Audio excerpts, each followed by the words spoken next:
Aplicada a la medicina, seguro ustedes, conforme han ido estudiando y si en algún momento han tenido un poco de descanso, sería interesante que vayan evaluando, ¿no? Vayan recordando cómo les ha servido el curso, no solamente en su formación médica, sino también en su formación personal. Hay tres frases que me gustaría mencionar como cierre del curso, ¿no? La primera es si el médico atiende enfermos o atiende enfermedades, ¿no? Sería interesante que ustedes paulatinamente vayan recordando esa frase y vayan haciendo sus reflexiones. En segundo lugar, cuando una persona tiene problemas emocionales, ¿tiene problemas mentales o problemas cerebrales?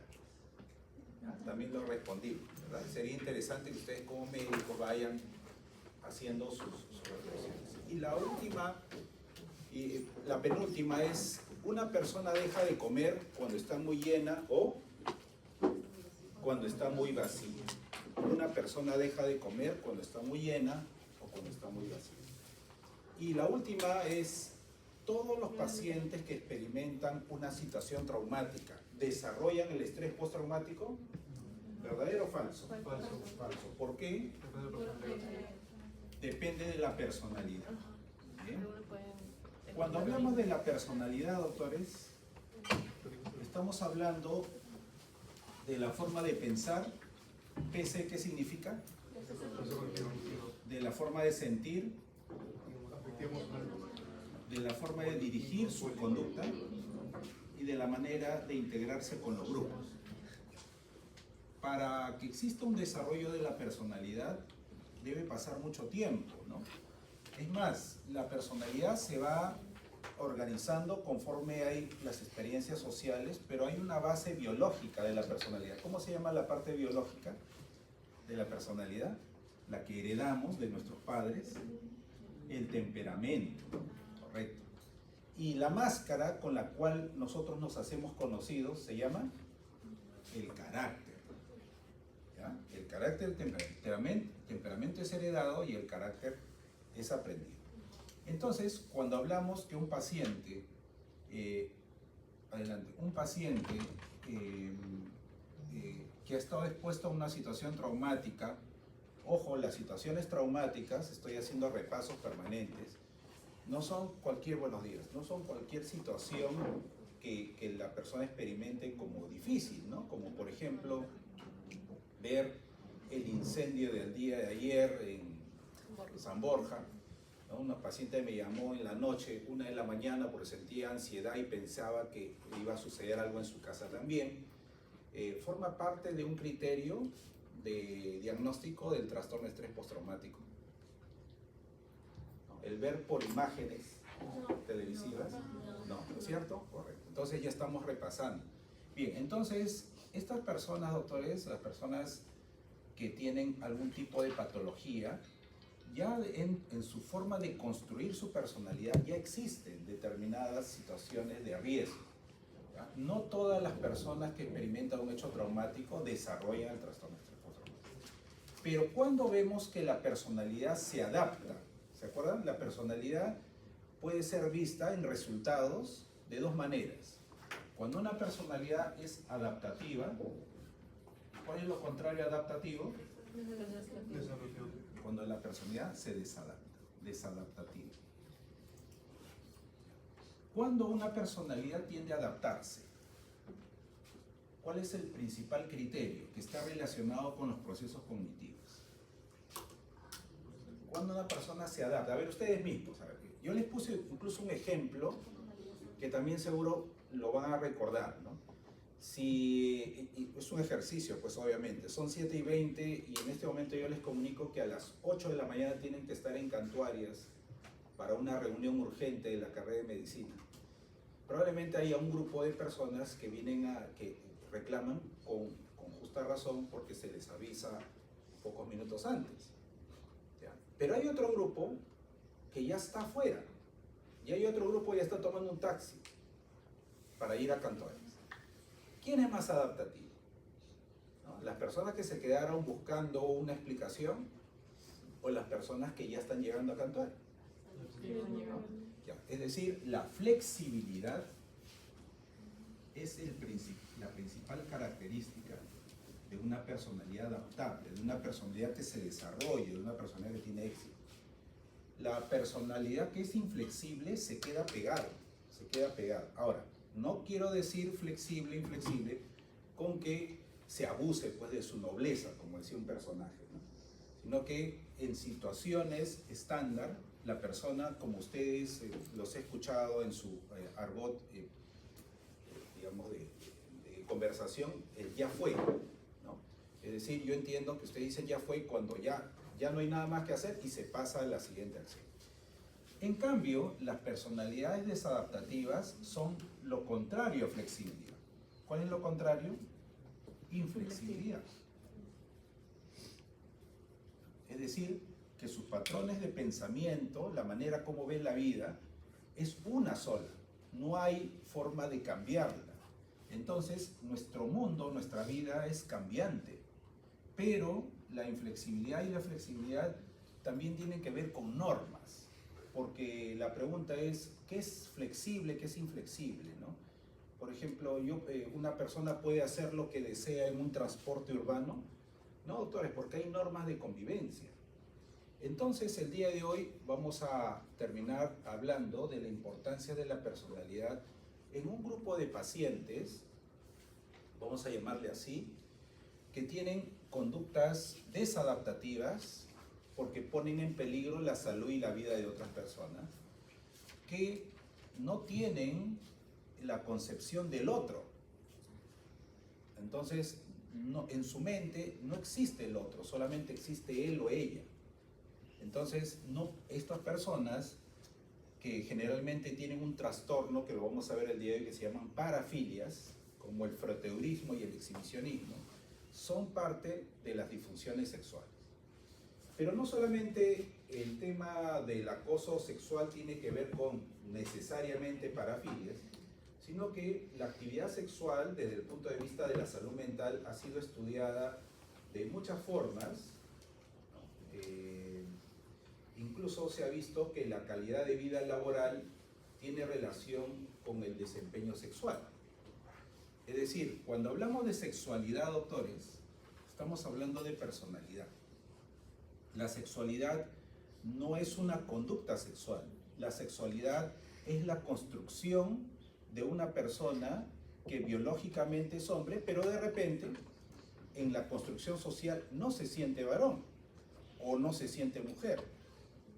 Y ahí estamos hablando de un trastorno que antiguamente se llamaba homosexualidad, pero que ahora tiene un nombre que se llama disforia de género, que también es otra disfunción sexual que la vamos a estudiar.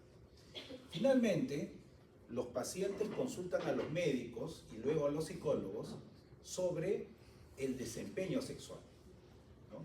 Es decir, los psicólogos y los médicos no hablamos necesariamente de sexualidad cuando tenemos que tratar a un paciente, sino que hablamos de respuesta sexual. Entonces, por eso que en el sílabo hemos considerado el último tema, las disfunciones sexuales. Ya, vamos a comenzar. Voy a avanzar relativamente rápido para tener tiempo y hacer la evaluación, ¿ya? Pero igual tenemos que hacer el curso. Bien, me gustaría que lean este caso clínico para que más o menos se vayan sintonizando qué conductas pueden tener estos pacientes. Este es un grupo de pacientes, ¿ah? No son todos. Este es un tipo. Tipo de conductas en un paciente con una disfunción sexual.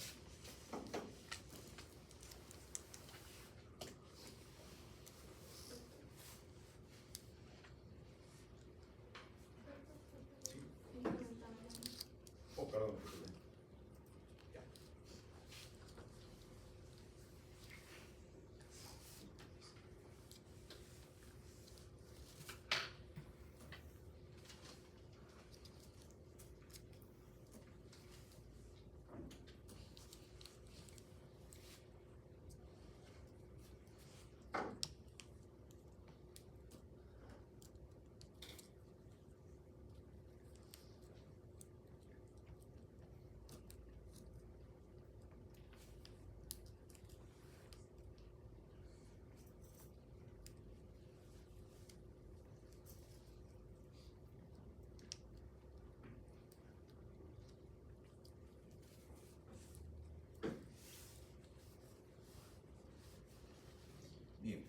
En este caso clínico, que ha sido extraído de un paper, es importante que ustedes observen las conductas, ¿no? Las conductas son acciones que se pueden observar y se pueden medir. Y detrás de las conductas están los procesos mentales. Por lo tanto, si usted quiere explicar una conducta desde el punto de vista psicológico, tiene que explicar cuál es el proceso mental que la origina. Entonces, ¿cuál será el proceso mental que dirige este tipo de conductas llamadas desadaptativas? Y son desadaptativas ¿por qué? ¿Cuál es el concepto de una conducta desadaptativa? Son aquellas que ponen en riesgo la salud y la vida de las personas. ¿Okay? ¿Cuál será el proceso mental que explica este tipo de conductas?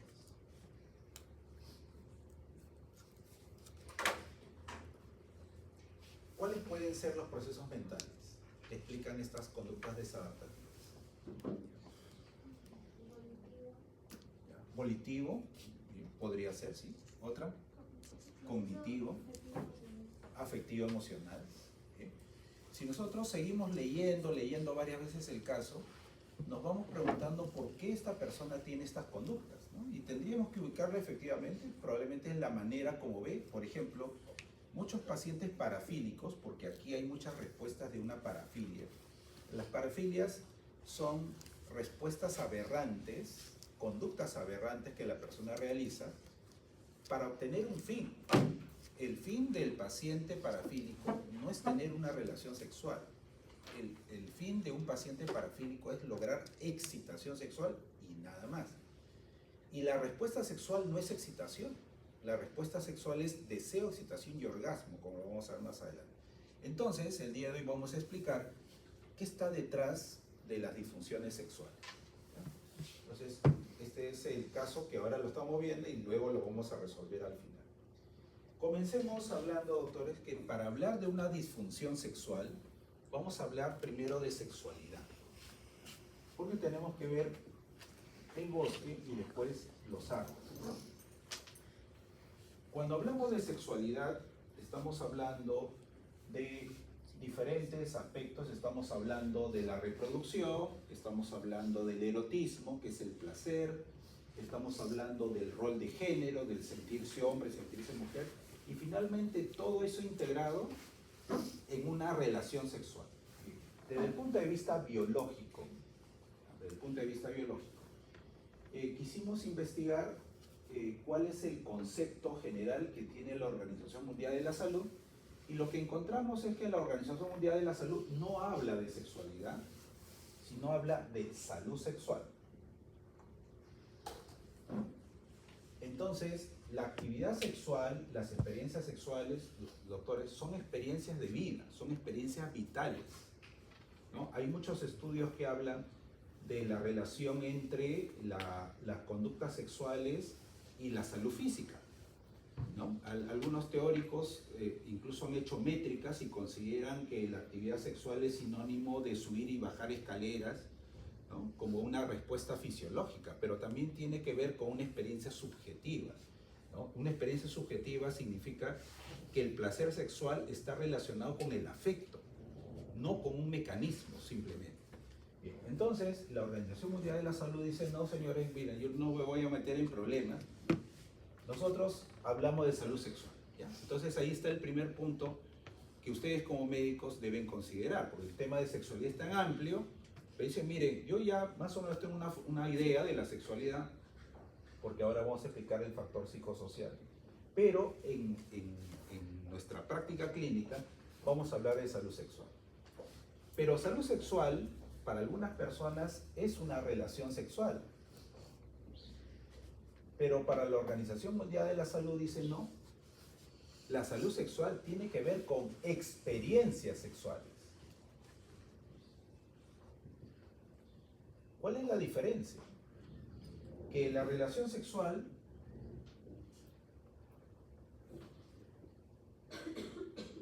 es un ida y vuelta entre dos personas. Es una relación. Pero si queremos hablar de salud sexual, no podemos hablar de una simple relación. Tendríamos que hablar de una experiencia. ¿Qué es la experiencia? La experiencia incluye el sentirse seguro, el sentir placer y el sentir libertad. Es decir, para que una persona desde el punto de vista de la salud reproductiva, de la salud sexual, su experiencia sexual se convierte en una situación placentera, porque aquella persona que niegue que la salud sexual incluye el placer, pues está desvirtuando la experiencia sexual. Toda experiencia sexual es placentera, pero no solamente es placentera, sino es segura, donde las personas se protegen y es libre. Libre significa que las personas por su propia voluntad, por su propio afecto, deciden una intimidad, ¿ya? Ahora, en el concepto de libertad, por ejemplo, hay una parafilia que se llama el sadismo sexual y otra que se llama el masoquismo sexual.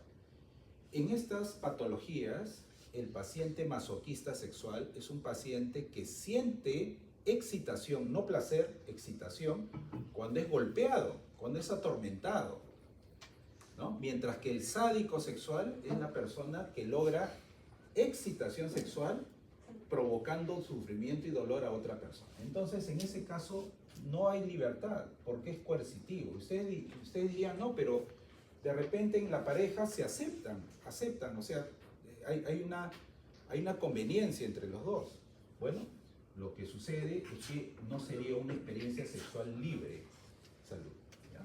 Bien. Entonces, para la Organización Mundial de la Salud, es salud sexual, experiencia sexual, placer, seguridad y libertad. Sobre todo el tema del placer, que ahora lo vamos a ver con cierta nitidez.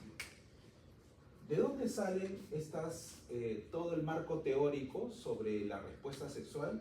De dos investigaciones, ¿no? La investigación más famosa fue en la década del 60, donde Alfred Kinsey elabora un documento de trabajo donde habla de la respuesta sexual del varón, norteamericano por supuesto, y la respuesta sexual de la mujer.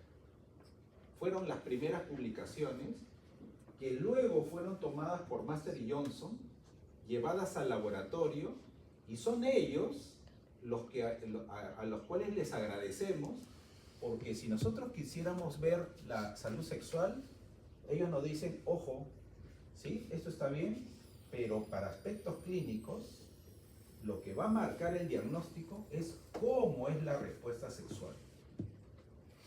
¿Ya? Y la respuesta sexual en el laboratorio se logró determinar que habían tres fases. La fase del deseo, la fase de excitación y la fase del orgasmo, ¿no? Algunos le llaman meseta, resolución, pero en términos generales es el DEO. La respuesta sexual que ustedes como médicos deben tener en el momento en que reciben a un paciente con este tipo de preocupación es preguntar cómo son sus respuestas en cada una de estas fases, ¿no? Por ejemplo, cuando se hacen encuestas públicas, cada 5 años, 6 años, se ha observado que la mayoría de varones piensan que la respuesta sexual está en función de la excitación. ¿Ya? Hay otro grupo, un grupo minoritario, pero igual importante, que consideran que la respuesta sexual es sinónimo de orgasmo, pero nadie le da atención a la fase del deseo. Porque como lo vamos a ver el día de hoy, la fase de excitación es una fase de lucha, es una fase de cambio fisiológico, pero si no hay deseo, no hay cambio fisiológico. Entonces, ¿cómo abordar un problema de la excitación si antes no se ha evaluado la fase del deseo? Que es importante. Entonces, miren, ya vamos avanzando desde el punto de vista biológico.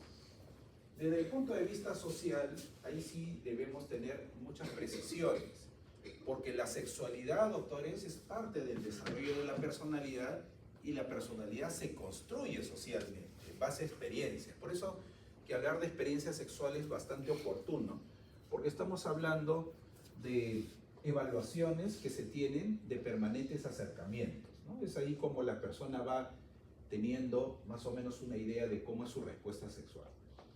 En esta imagen yo le podría preguntar cuántos hombres hay.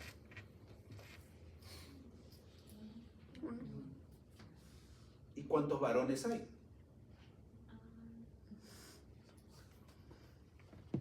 allí nomás, doctores, en los nombres ya hay una dificultad. Porque en los artículos científicos nosotros leemos male, female, ¿no? Ya. Entonces, este nombre, esta denominación, ¿es una denominación social, el varón y mujer, o es una denominación biológica? Porque el sexo, desde el punto de vista biológico, es, digamos, hombre y mujer, pero el hombre es el género, ¿no? Eso por un lado. Por otro lado, seguro que ustedes se han dado cuenta de la diferencia entre el varón y las mujeres, primero por la forma del rostro, pero también por el tipo de ropa, ¿no? Cuando ustedes van a un baby shower, no sé si alguna vez han ido, ¿saben qué es un baby shower? ¿Ya? Es una reunión social, ¿no? Finalmente es una reunión social con un fin específico. ¿Cuál es ese fin? ¿Para qué se organizan los baby showers? Ustedes que han organizado de repente alguno. ¿Cuál es el fin?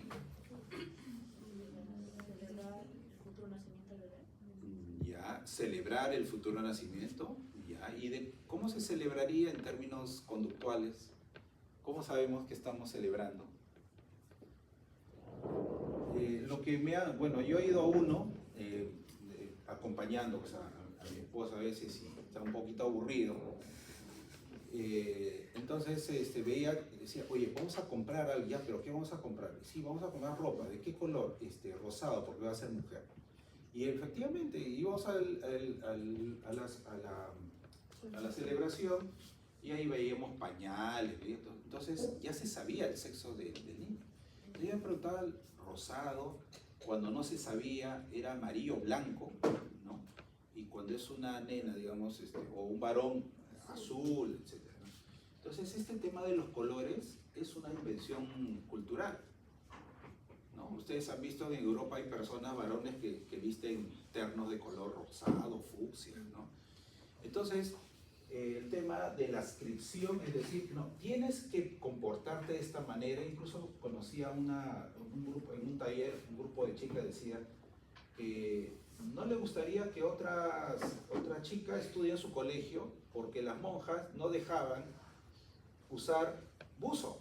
Siempre tenían las mujeres que usar falda y era muy incómodo por muchas razones. Entonces, no, porque tenía que mantener una imagen de construcción sexual de la mujer, ¿no? Entonces, este tema de la sexualidad desde el punto de vista social se llama género. El género es la identificación social que se le da a una persona y se espera que esta persona tenga este tipo de comportamientos, ¿no? En algún momento, por ejemplo, en el tema de la moda, bueno, hay una serie de cambios, ¿no? Cuando el mundo de la moda está organizado por personas que son biológicamente hombres, pero de género, digamos, diferente, ¿no? Entonces buscaban a una mujer que tenga una imagen andrógena, o sea, una imagen de hombre, ¿no? O sea, casi plana.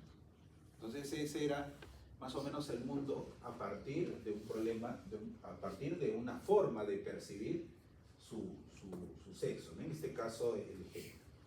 En el caso, así como les dije, Kinsey y el reporte de Kinsey, fueron Carlos Alberto Seguín y Humberto Rotondo, fueron los psiquiatras que han construido toda una teoría de la sexualidad humana. Incluso, miren, yo he colocado acá ya para finalizar, no voy a finalizar la clase, sino que lo puse aquí.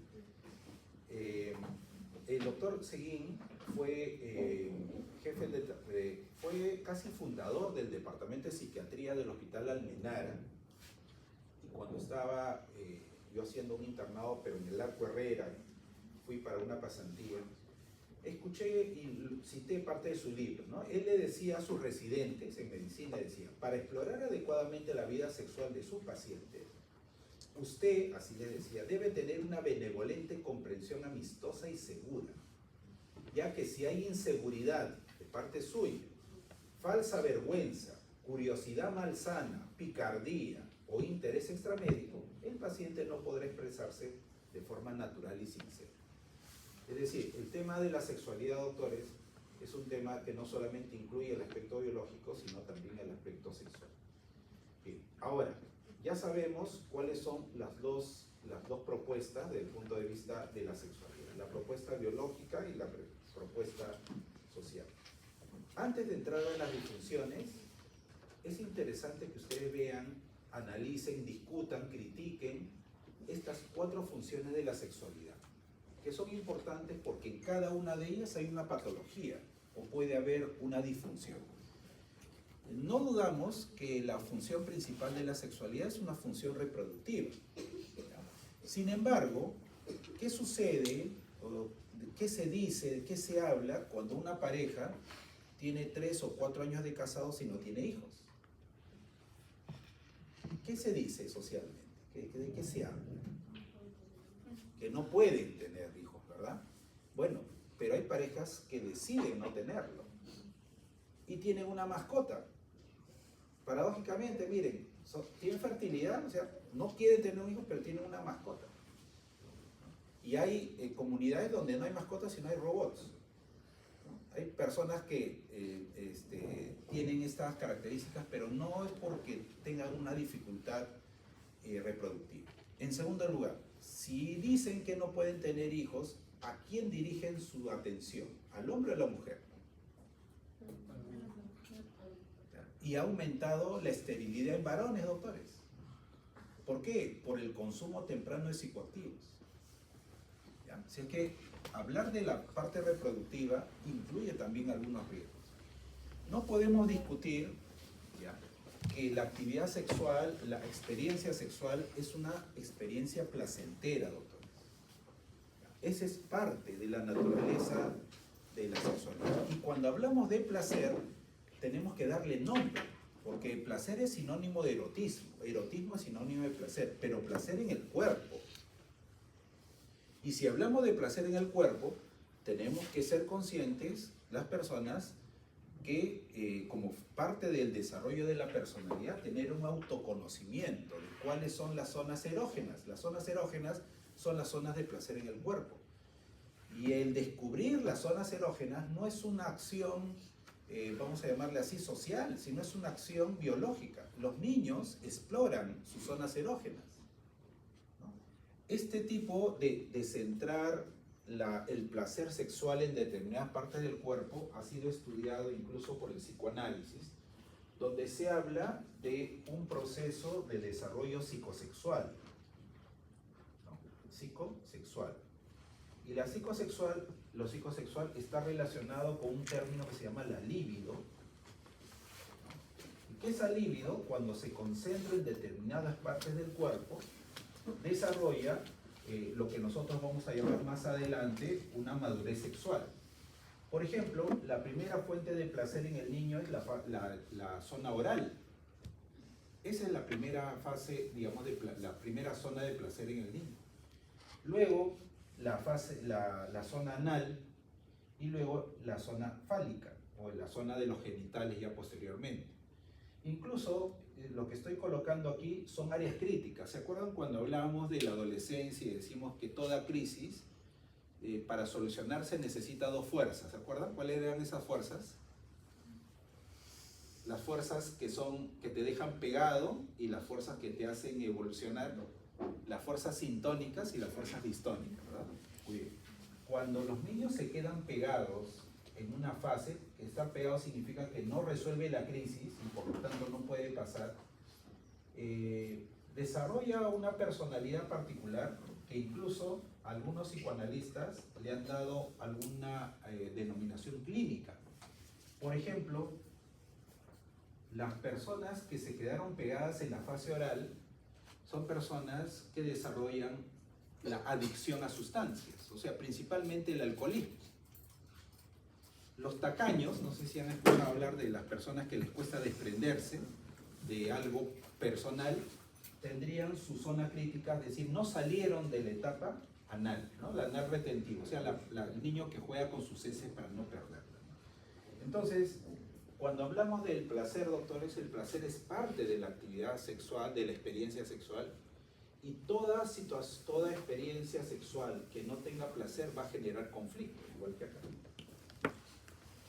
Los adolescentes que vieron a sus padres tomarse de la mano, abrazarse, ¿no?, besarse, mirarse, van con esa perspectiva a sus futuras relaciones, primero sociales, ¿eh?, y luego sexuales. Entonces el apego, ¿se acuerdan cuando hablamos de la madre de alambre y la madre de felpa? ¿Ya? Ese es el apego. El apego infantil también tiene su expresión en el apego adulto, ¿no? Es decir, la forma que la persona tiene de entablar una relación sexual. Por eso que aquí, por ejemplo, en la parte afectiva, se ha criticado, bueno, se ha comentado, más que criticado, ¿no?, que los varones, dicen los artículos, podrían tener relaciones sexuales o experiencias sexuales con una persona por quien no siente un afecto. Pero en el caso de la mujer, ya, sería muy difícil. Más bien la mujer, según estos artículos, suelen tener relaciones o experiencias sexuales con personas por las cuales siente algún tipo de afecto. O sea, el tema de la afectividad está presente en la sexualidad otra vez. Y el tema de la afectividad puede generar disfunciones sexuales. ¿Por qué? Porque la persona no se siente querida, ¿no? Y por otro lado, no olvidemos que toda experiencia sexual es una experiencia social, ¿no? Vean este dibujo que hice acá. Aquí. Toda experiencia sexual es una experiencia social. Por ejemplo, cuando ustedes están conversando con un amigo o una amiga fuera del aula, es una experiencia social. Pero también puede ser base de una experiencia sexual, no porque de ese encuentro surja algo íntimo, sino porque es una relación. Esta flecha de dos sentidos implica que para que haya relación sexual, relación social y luego relación sexual, tiene que haber consentimiento, tiene que haber libertad, miren, de ambas partes. Entonces, cuando se habla del autoerotismo, cuando se habla de la automanipulación, la automanipulación forma parte precisamente de lo que se llama la parte placentera, pero no es parte de la sexualidad. La sexualidad es así, no es personal, ¿ya? Incluso, miren, de esta experiencia, si nosotros asociamos lo relacional con lo afectivo, y acá viene ese ejemplo, no sé si les mencioné, de un abuelo, de un nieto, digamos, le pregunta a su abuelo, que está muy interesado en saber si la chica con la cual está saliendo, ya buen tiempo, es su enamorada, puede ser su esposa, ¿no? Y el abuelo le decía, bueno, primero es muy joven, bueno, no tan joven tampoco, pero ya trabajaba, ya había terminado la universidad, eres muy joven para casarte, decía, pero bueno, voy a responder tu pregunta, ¿no?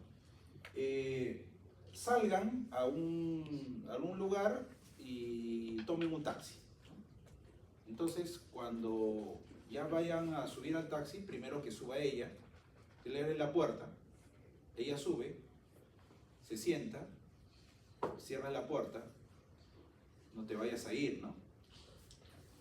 Y te das la vuelta para subir por el otro lado. Si ella te mira, te queda mirando y te abre la puerta, ella es. ¿Por qué? Porque está pensando en ti cuando no te ve, ¿no? Cerró y te das la vuelta. Y en segundo lugar, ¿cómo te recibe? Te recibe de la misma manera como tú la haces sentir. Entonces, tener una relación sexual no es solamente un acto mecánico, es un acto afectivo y es una relación social.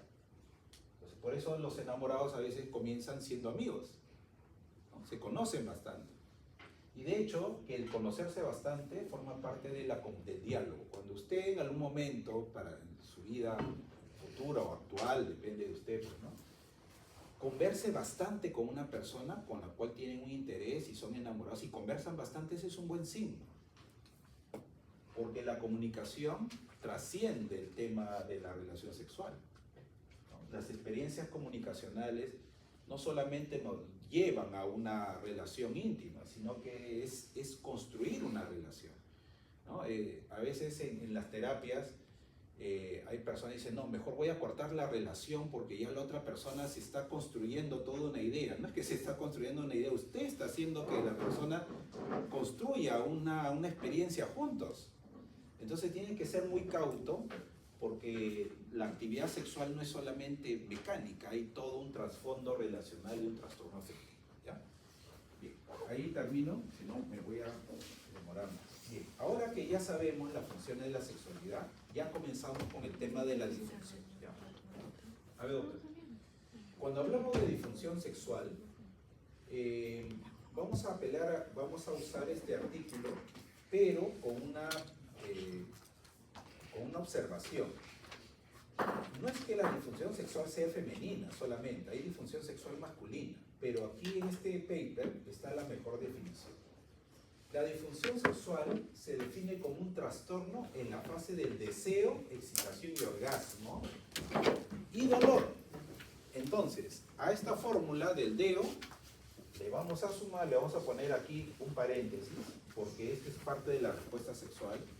Entonces, mejor así. La respuesta sexual es sinónimo de la fase del deseo, excitación y orgasmo. Pero cuando hablamos de disfunción sexual, estamos hablando de los trastornos de la respuesta sexual. Y le vamos a sumar, le vamos a integrar el dolor, pero el dolor en la relación sexual. Ahí está. O sea, ya tendríamos 4 componentes. Y ahí está. Incluso ya hablando de la sexualidad femenina, hay una relación entre la menopausia y la edad, ¿no? Las mujeres posmenopáusicas tienen más disfunciones sexuales que las personas premenopáusicas. Y se comparó a mujeres de 30 años con mujeres de 60 años y se vio que conforme aumentaba en edad la persona, aumentaba significativamente la prevalencia de trastornos en el orgasmo, en el deseo y en la excitación. Entonces hay que comprender que esta respuesta sexual puede variar no solamente por factores psicológicos, sino también por factores hormonales. A ver, si en este momento termina la clase y le digo, ¿cuáles son las fases de la respuesta sexual? ¿Cuáles son? Así de memoria. Deo, deseo, excitación y orgasmo. Muy bien. Vamos a estudiar rápidamente las fases.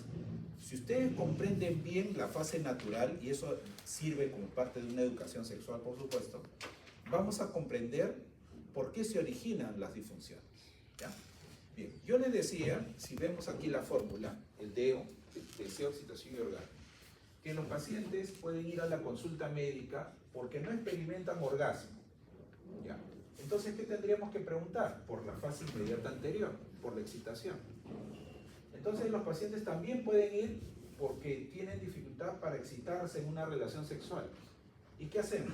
Tenemos que mirar siempre el antes. ¿Cuál es el antes de la excitación? El deseo.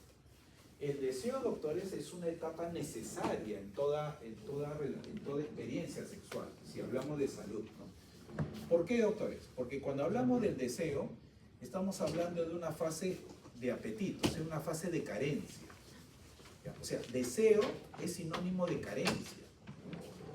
Pero no solamente de carencia, sino que en la fase del deseo también se experimentan fantasías, doctor. ¿Qué es una fantasía? La fantasía es una imagen. ¿Se acuerdan? Bueno, esto no es top, ¿no? Pero ¿se acuerdan de las obsesiones? Que son imágenes, la triple I, ideas, impulsos. ¿Ya? Bien.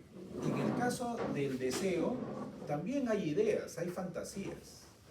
Las fantasías son imaginaciones que van a provocar, ¿no?, continuar con la siguiente fase, que es la fase de excitación. Por lo tanto, doctores, si no hay deseo, no hay excitación.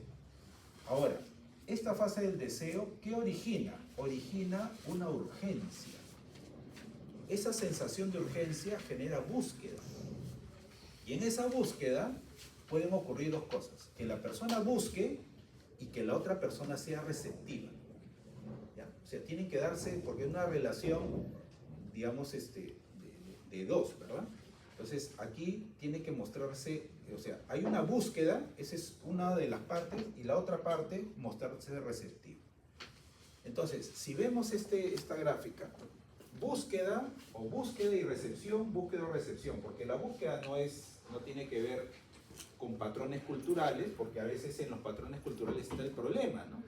Hay casos de varones que no logran excitación porque la mujer es la que busca, ¿no? Y en la construcción mental del varón, una mujer que busca tiene otra denominación, tiene otro sistema de creencias, cuando en realidad la búsqueda es independientemente, doctores, digamos, del patrón cultural, ¿no? Entonces, para que haya deseo, tiene que haber carencia, tiene que haber fantasías y tiene que haber búsqueda. Cuando se logra el deseo, ya se pasa a la siguiente fase que se llama la excitación. Concretamente, la fase de excitación es una etapa de cambios fisiológicos, esa es su palabra clave.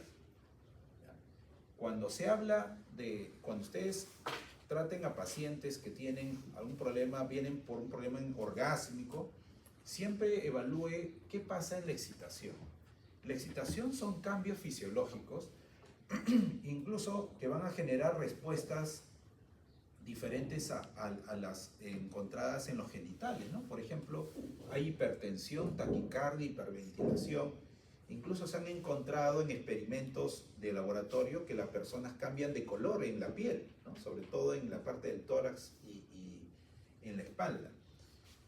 Pero concretamente, desde el punto de vista de la respuesta sexual, hay una vasocongestión, o sea, sangre que se dirige hacia las partes genitales, generando lo que llamamos una tumefacción. La tumefacción es endurecimiento y eso genera la erección en el caso del varón y en el caso de la mujer una vasocongestión pélvica, generando el ensanchamiento del canal vaginal y el inicio de la lubricación.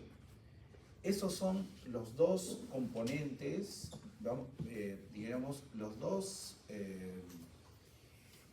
evidencias de que hay excitación, ¿no? La erección, en el caso del varón, y en el caso de la mujer, el ensanchamiento del canal vaginal y la lubricación. Mantengan esos conceptos, doctores, porque más adelante los vamos a seguir utilizando. Si ustedes siguen leyendo, van a darse cuenta que la excitación es lucha, es prepararse para una lucha. Pero el periodo máximo, la resultante máxima de esa excitación se llama orgasmo. El orgasmo es la parte culminante del placer sexual. Entonces, ojo, cuando hablamos del erotismo, cuando hablamos del placer sexual, el placer sexual está solamente en la fase del orgasmo, ¿no? Y la persona responde verdadero, falso, doctor, está mal. ¿Por qué? Porque es la parte culminante. O sea, el placer, doctores, está desde el deseo. Porque el placer, el deseo es una fase carencial que genera búsqueda. ¿Qué sucede en el caso del orgasmo masculino? Hay una sensación de inevitabilidad, de control, de la expulsión, y luego se genera pues la descarga, ¿no? del semen. Y en el caso de la mujer, el orgasmo se ve en las contracciones del útero que van a dar finalmente una respuesta a nivel de espasmo. O sea, la respuesta de máxima placer en el caso del varón tiene una connotación biológica que es la eyaculación, y en el caso de la mujer las contracciones y los espasmos. Entonces, cuando se trabaja, cuando usted como médico reciba una pareja que quiera iniciar un tipo de atención a su problema, digamos, de respuesta sexual, tiene que preguntarle qué sucede en el varón y qué sucede en la mujer, porque no solamente es un tema masculino o no solamente es un tema femenino. ¿Ya? Muy bien, entonces ahora que ya hemos definido, vamos a ver cómo son las disfunciones. Ya estamos entrando a la última parte del curso, que son las disfunciones sexuales. Para clasificar las disfunciones sexuales, vamos a utilizar el DSM-5, pero es importante que vean el DSM-4, porque miren, para el Manual Estadístico de Desórdenes Mentales, en su versión 4, las disfunciones sexuales son trastornos del deseo, excitación y orgasmo y dolor. Ahí está lo que hemos puesto acá en la fórmula. Todas las respuestas sexuales más dolor. Pero ustedes saben que los manuales diagnósticos se actualizan porque hay cambios, ¿no?, en la epidemiología. Y se observó que sí, efectivamente se mantienen estas disfunciones sexuales, pero además surgen los trastornos parafílicos, que es lo que hemos visto en el artículo del Metropolitano, y lo que llamamos la disforia de género. Comenzamos. ¿Cómo se llaman los trastornos del deseo sexual? Son dos tipos. El deseo sexual hipoactivo y la aversión al sexo. Esos son los dos trastornos más frecuentes del deseo. ¿Cuál es la diferencia? Voy a ser bastante, digamos, concreto, ¿ya? En el caso del trastorno del deseo sexual hipoactivo, hay una ausencia o una declinación del deseo. Ojo, ausencia del deseo o declinación del deseo. ¿Qué significa declinar? Disminuir. Entonces, o hay cero deseo o hay disminución del deseo de la actividad sexual y de las fantasías sexuales. En el caso del trastorno por aversión, hay rechazo, no hay disminución, no hay ausencia, hay rechazo persistente o recurrente al contacto sexual genital, ¿no?, y evitación de dicho contacto en forma total o casi total con una pareja sexual. Entonces, si el paciente le dicen en el caso de repente de la mujer, dice, no, ya no quiero ni que me toque el brazo, ¿no?, el hombro, eso no es una aversión al sexo, tiene que ser desde el punto de vista del contacto genital. ¿Ya? Entonces, estos son los dos trastornos del deseo sexual, la disminución del deseo y la aversión al sexo. A nivel del trastorno de la excitación sexual, aquí falta una C, la excitación sexual, vamos a ubicarlas en trastorno de excitación sexual en la mujer y trastorno de erección en el caso del varón.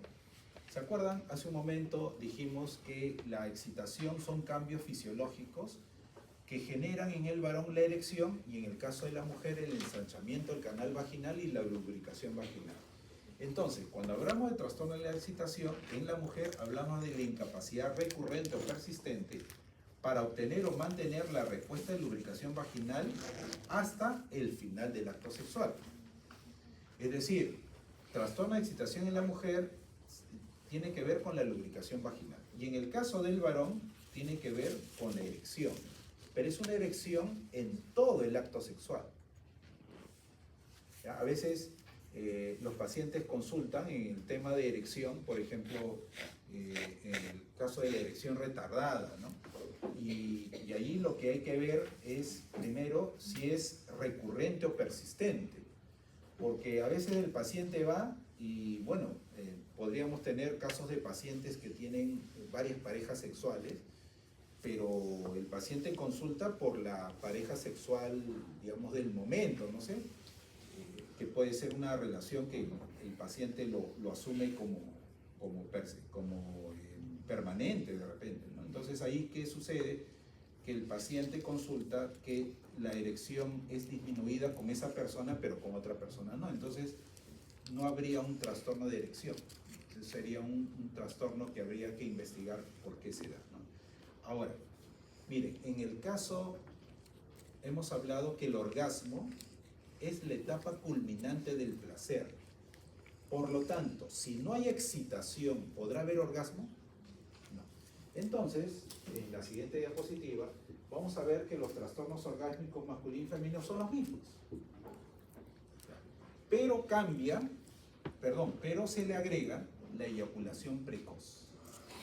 ¿Qué es la eyaculación precoz? Vamos a ver qué dice en nuestro manual. La eyaculación prematura. Vamos a leer para que. Este es a veces un tema que es importante porque a veces se baten entre personas, ¿no? Y en realidad no cumplen pues con los criterios tampoco, hay que hacer bromas pero científicas. Dice, a ver, eyaculación prematura. Un patrón persistente o recurrente en que la eyaculación producida durante la actividad sexual en pareja, sucede aproximadamente en el minuto siguiente a la penetración vaginal y antes que lo desee el individuo. O sea que ya hay criterios. para el tema de la excitación sexual, de la eyaculación precoz, ¿no? Entonces quería mencionar este tema. Bien. ¿Se acuerdan? Decimos nosotros que cuando hablamos de disfunciones sexuales, vean la pizarra, la fórmula, son trastornos de la respuesta sexual, deseo, excitación, orgasmo. Pero el DSM-4 le agregó la presencia de dolor. La dispareunia es un trastorno del dolor genital recurrente o persistente asociado a la relación sexual tanto en varones como en mujeres. Es decir, que acá hay presencia de dolor tanto en hombres como en mujeres. A este tipo de dolor es un tipo de dolor psicógeno. No se ha demostrado que haya algún tipo de alteración morfológica que ocasione el dolor. Si lo hubiera, no formaría parte de la dispareunia. En cambio, en el vaginismo, es un trastorno sexual por dolor en la mujer, ¿no? Debido a la aparición persistente recurrente de espasmos involuntarios en la musculatura del tercio externo de la vagina, que hace la penetración dolorosa, difícil o imposible que interfiere el coito. Es decir, que aquí hay una, vamos a llamar así, un impedimento muscular que impide la penetración. Y eso es lo que genera, en el caso de que haya actividad sexual con penetración, el dolor. ¿Ya? Entonces, dispareunia, varones y mujeres, vaginismo, principalmente en mujeres. Está asociado, todos los trastornos de dolor, doctores psicógenos, están asociados a experiencias tempranas, ¿ya? Experiencias de abuso, incluso acá se habla de preocupaciones hipocondríacas, ¿no? Que hablábamos nosotros en el TSS. Bien, entonces hasta ahí termina todo lo que es DSM-4, o sea, deseo, excitación, orgasmo más dolor. Y aquí comienza el DSM-5 porque se le agregan las parafilias. Vamos a ver el tema de las parafilias.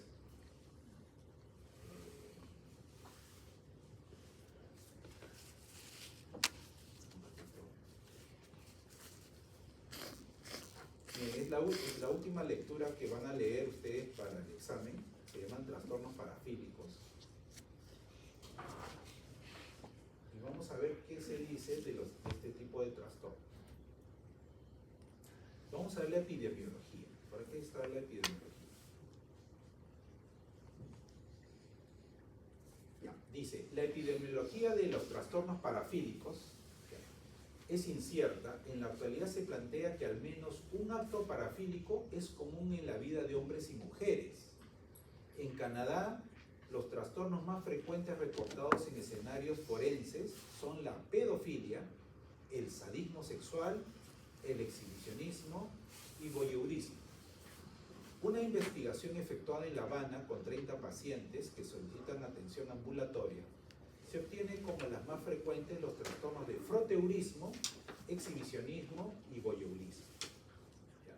Entonces, cuando hablábamos del metropolitano, aquí vamos a tener pacientes parafílicos. Incluso se cuestionaba aquí en esta nota de prensa que trabajadores del ATU habían identificado páginas de Facebook donde se alentaba a este tipo de actos, ¿no? Esos son actos aberrantes. Entonces, cuando hablamos de parafilias, estamos hablando de la imaginación o actos usuales o extravagantes para lograr excitación sexual, ¿no? Estos pacientes parafílicos, en muchos de los casos, no sufren, o sea, no tienen culpa, ¿no? Incluso hasta se consideran incomprendidos. ¿Por qué? Porque ellos en su respuesta sexual no buscan tener una experiencia, una relación sexual. Lo único que buscan es la excitación. Todos los pacientes parafílicos presentan disfunciones psicosexuales, eso es obvio, ¿no? Porque no pueden entablar una relación, una experiencia, un acercamiento y solamente utilizan estos actos. Vamos a ver cuáles son las parafilias más frecuentes. ¿Qué hora tenemos? ¿Ustedes saben? 8 y 6. Ya, entonces en 7 minutos terminamos. La parafilia del exhibicionismo habla de la excitación que busca el paciente al mostrar los genitales a una persona que no consiente, ¿ya? Y culmina, en la mayoría de los casos, con la masturbación. ¿Dónde está la excitación? La excitación es en la sorpresa, en el rostro de terror o de asco, de rechazo que ve en la otra persona. Eso es lo que le genera la excitación. En el caso del fetichismo, el paciente lograría excitación al tener contacto con objetos, ¿no? Como por ejemplo, estos artículos se llaman fetiches, ¿no? Como ropa interior femenina, zapatos, ¿no? Y en algunos casos cabellos y uñas. En el froteurismo, que es lo que se ve en medios de transporte masivo, se habla de intensas necesidades sexuales o recurrentes, así como fantasías sexualmente excitantes, que implican el contacto y el roce con una persona desconocida que no consiente. En este caso, a diferencia del exhibicionismo, el paciente froteurista logra la excitación en el contacto, no es en el acto de vulnerar a la otra persona como es en el exhibicionismo, ¿no? En el punto número 4 hay no lo he podido ubicar en el YouTube, pero hay una escena de una escena de la serie Good Doctor, donde un paciente llega con una lesión en su genital, un paciente masculino llega a la emergencia con una lesión en su genital. Es atendida por 2 médicos mujeres y le preguntan y él simplemente no responde, quiere que lo atiendan, con lo cual cada vez que hay un silencio es porque estamos tocando un área crítica, ¿no? Entonces luego él menciona que se le han acabado sus pastillas, que ya no tiene dinero para comprarlas y que cada vez que viene la imagen, eso se llama fantasía, de tener contacto con un niño, él se lesiona porque no puede lidiar contra ese pensamiento. Nunca lo ha hecho, ni lo pretende hacer, pero esas son las consecuencias de sus pensamientos. O sea, hay una obsesión ahí, ¿verdad? Pero no ha logrado consumar el acto, pero entra en la categoría de paidofilia, porque no solamente se determina el contacto con un niño, sino que la presencia de fantasías sexualmente excitantes. Hay algunos, en algunas páginas, pues, en algunos blogs, se decía que la persona que consume pornografía con frecuencia es un voyeurista, porque el voyeur es un observador escondido, ¿no?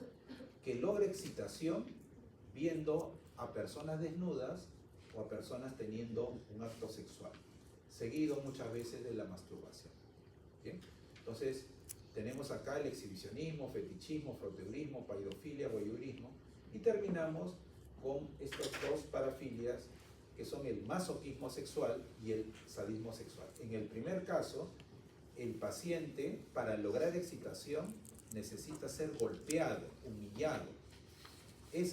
A través de ese medio logra la excitación sexual, a diferencia del sádico sexual, que es una persona que obtiene excitación. Doctores, no se vayan a confundir, en el examen a veces he leído que dicen que el sádico obtiene placer. No es placer, doctores, es excitación, ¿ya? Porque es un cambio fisiológico al agredir a otra persona. Bueno, finalmente tenemos la disforia de género.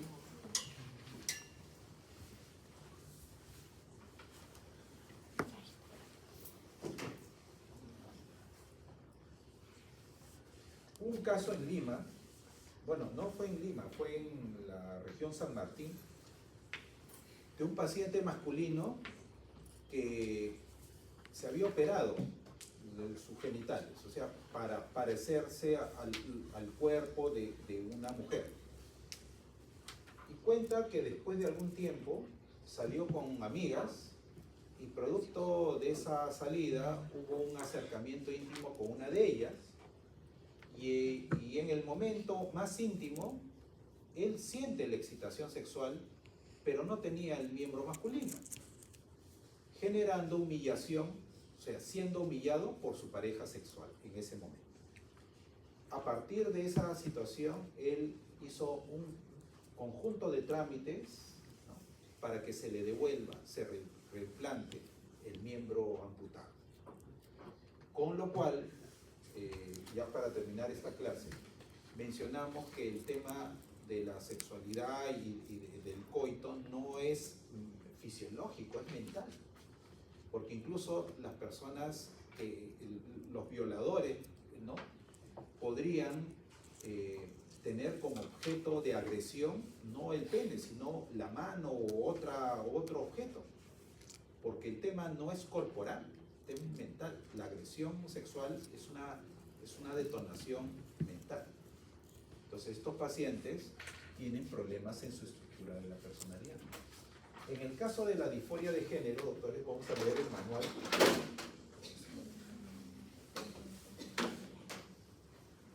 Vamos a leer el DSM-5, ¿ya? A ver qué dice.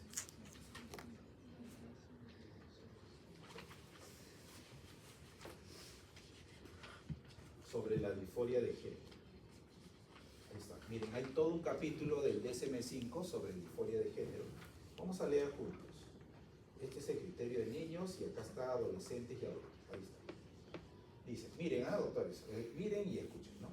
Una marcada incongruencia entre el sexo que uno siente o expresa y el que se le asigna. ¿Ya? De una duración mínima de 6 meses. 1. Marcada incongruencia entre el sexo que uno siente o expresa y sus caracteres sexuales primarios o secundarios. Quiere decir, entre lo que una persona desea y su sexo biológico. 2. Un fuerte deseo por desprenderse de los caracteres sexuales propios, primarios o secundarios, a causa de una marcada incongruencia con el sexo que se siente o se expresa. 3. Un fuerte deseo por poseer los caracteres sexuales, primarios o secundarios, correspondientes al sexo opuesto. 4. Un fuerte deseo de ser del otro sexo. 5. Un fuerte deseo de ser tratado como del otro sexo. Y 6. Una fuerte convicción de que uno tiene los sentimientos y reacciones típicos del otro sexo. El problema va asociado a un malestar clínicamente significativo o un deterioro en lo social, laboral u otras áreas importantes de funcionamiento. Entonces, estas son, doctores, la disforia de género, que es un diagnóstico que ha sido digamos, cuestionado, ¿no?, por la comunidad LGTB y hasta el MIT, creo que hay un término más actual. Sí, algo así. Ajá, no, en este momento tengo esta falla, no puedo dar el nombre correcto, no lo conozco. Ya, bien. Entonces, doctores, ahora que ya hemos terminado esta clase, y en un minuto, ¿qué identificamos aquí? Que fue nuestro caso con el cual iniciamos la clase. ¿Qué disfunciones sexuales se identifican en este caso clínico? A ver, ¿cuáles son las posibles disfunciones? A ver, repasando. Según el número 5 Sí. o el manual número 4. Ya, según el DSM-5, estamos utilizando DSM-5. Pues el DSM-5 dice, todos los trastornos de la respuesta sexual, ¿cuáles son las fases de la respuesta sexual?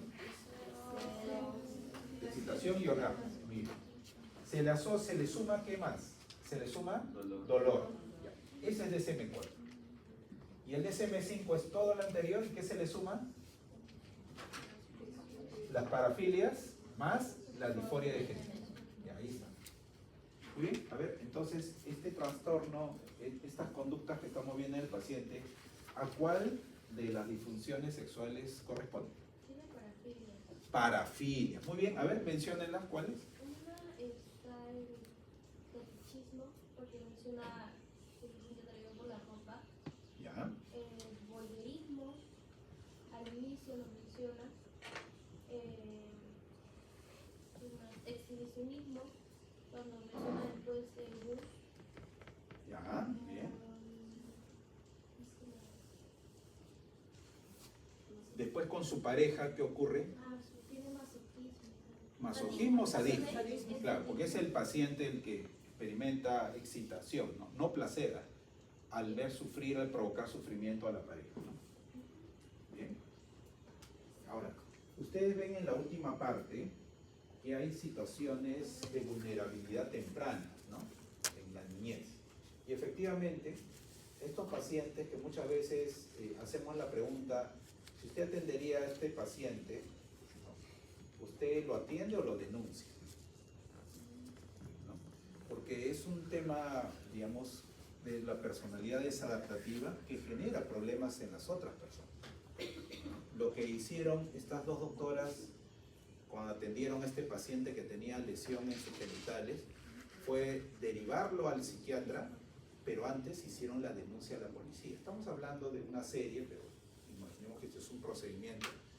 Porque si bien es cierto, no había tocado a un niño, era un potencial agresor. Entonces, hay que verlos desde ese punto de vista, ¿no? Los trastornos de la sexualidad son trastornos de la personalidad. Ahí nos quedamos. No sé si hay alguna pregunta, doctoras. Muy bien, entonces ahora nos preparamos para el examen. Primero, si alguien de